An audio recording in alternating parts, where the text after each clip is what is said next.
Well, how many times should they throw to Cole Beasley a game? Should they throw 10 times to him?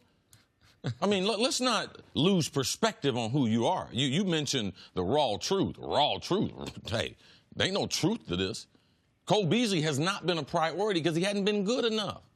How about that? How about Cole Beasley look in the mirror and say, you know something? I've never been the best wide receiver on Dallas. I've never been the best top two wide receivers on Dallas. This year he had an opportunity, and in that opportunity, Dallas's offense and their passing game was so bad, you know what they had to do? Crisis alert. Break the glass. Trade for Amari Cooper. Yes. So that's the reason why. Cole Beasley, you're very, very limited.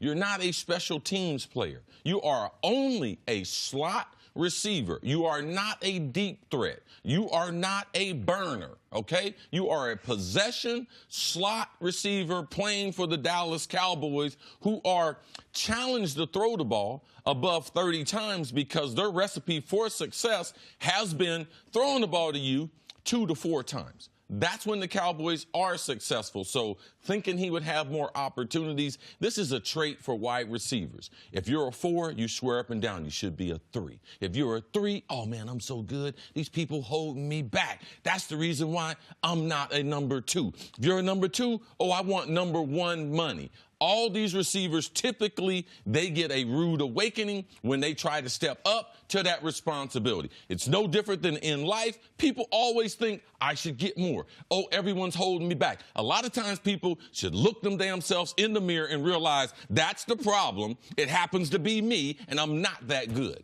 There is nothing I've been more certain about in the last 6 months doing this show than Chris's reaction to this story.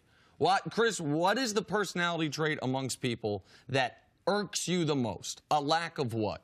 Not being self-aware. Self-awareness.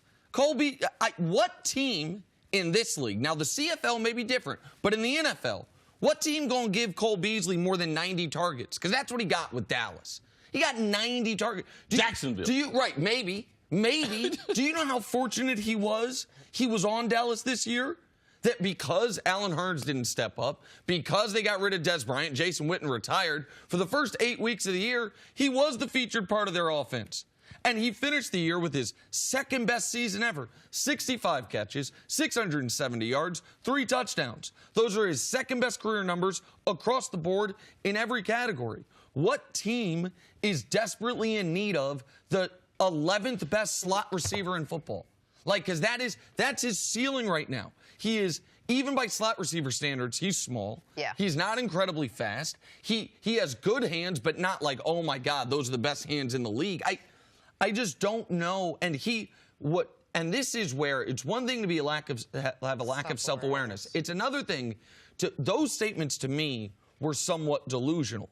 Because what that is saying is powers unforeseen to others are holding me back. Yeah, I'm better than these other guys in practice, but they're holding me back. And it's not so Des Bryant wasn't better than me. Oh, Jason Witten wasn't better than me. Because let's not forget. Now, we know on this year's roster, they were challenged. He was not a better wide receiver than Michael Gallup. All right? He wasn't a better receiver than Amari Cooper. And then we saw later on they tried to get their tight ends involved in the offense. The reason why Dallas's offense is this way is a lot because of people like Cole Beasley who don't have a lot of variance in the things that they can do. But in Jenna, but it wasn't even. The coaching staff is holding me back. The quarterback's holding me back. There's a conspiracy. Yeah. It's that there are people in the suite during the game who aren't even wearing headsets. It's the old, man, why didn't that work out for you? Politics. How many failed, whether it's high school or collegiate athletes, do you know that it didn't work out the way that they thought it would? And obviously this isn't Cole Beasley. He's not a failed high school collegiate athlete. But when you talk to him at the old reunion, like, hey, so what happened to you? That dude, man, politics, man. Politics got to me. The coach was playing favorites, but this is the owner and GM are playing favorites. It's silliness. It makes them look bad. So let's take a step back and talk about this Cowboys offense. Emmitt Smith came out and said that he thought the problem with the offense this season was that they were too predictable. You knew what was going to happen. They also went ahead and fired their offensive coordinator, Scott Linehan, this week. What do you think the issue is with this offense? Is it personnel or is it play calling? Well, for one, when the Dallas Cowboys offense was the absolute best, when they had the triplets, when they had Troy, Emmitt, and Michael, they were very predictable too. The best offenses that we've ever seen, there's a predictability about them. but they're skilled. They're good. They had a great offensive line. They had a great quarterback, and the talent that they had at the skilled position was second to none. So, Emmett, I understand you sitting there watching Dallas and everything, and because they have a dominant running game, you would say it's predictable. Most of the great offenses are very, very predictable, so I don't agree with that. They're just not that talented. They don't have a tight end at this point. Their offensive line has been not as good in the last 2 seasons. Now, I know people don't want to talk about that or say that, but a lot of their problem offensively has to do with the offensive line and how good is Dak going to get throwing the football. So all these things, yes, I'm going to be a predictable offense if my quarterback is challenged to throw the ball above 25 times. So that's what we have in Dallas. That's the raw truth in Dallas compared to some of these other stories that other people are trying to put out there. What formation-wise, what was the most predictable offense in football this year? The Los Angeles Rams. Yeah. 3 wide receiver, 1 tight end, 1 running back. During the playoffs, as far as are we going to run or are we going to pass? What was the most predictable offense in the playoffs so far this year? New England. The New England Patriots. James Devlin. Who's on the field? Sony Michel. Right. So 80% of the time they're on the field, they're going to run the ball. Run the ball. And they're not going to give it to James Devlin. Right. So we know who they're running it. And so predictability is only bad if you can't be effective while being predictable. Now, if Emmett's point was that they don't have enough creativity in the route tree, that their pass patterns don't catch anyone off guard. I don't think Emmett was talking about that. Okay, well that's a point that I think is a fair one. If I'll make that point, then because that's something that you have brought up in the past. It's one of the reasons I all wanted this them to move on offense from that we're Linehan. seeing. Yes. Imagine adding something to what happens to be the staple for Dallas. That's what you talked about, and that was your problem with Scott Linehan. 100%. And so, do I think the Cowboys' offense could get more creative, add more wrinkles? Do I think they could have an upgrade now that Linehan's out? I believe all of those things, but I don't.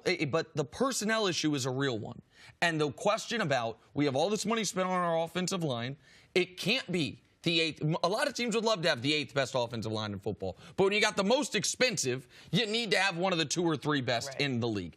And when Cole Beasley's frustrated, a lot of receivers' frustration comes from quarterback play. And when they are going to run the ball and be limited in what they can do throwing the football, part of that is because of the quarterback. But also, we saw Dak become a totally different quarterback once he got a real number 1. As far as he had Cole Beasley that first half of the year, and Dak looked as limited as we've ever seen him. Cole Beasley needs to look at the Beasley Michael did go Jackson, on to say, don't worry, I'm not talking about Dak Prescott. He's my favorite quarterback. No, it's the conspiracy. It's just it's the front office. It's the black helicopters, man. Thanks for watching. Subscribe here to get the latest from the show. Also, be sure to check out more of the best clips from First Things First, or go watch a few segments from our other shows on FS1.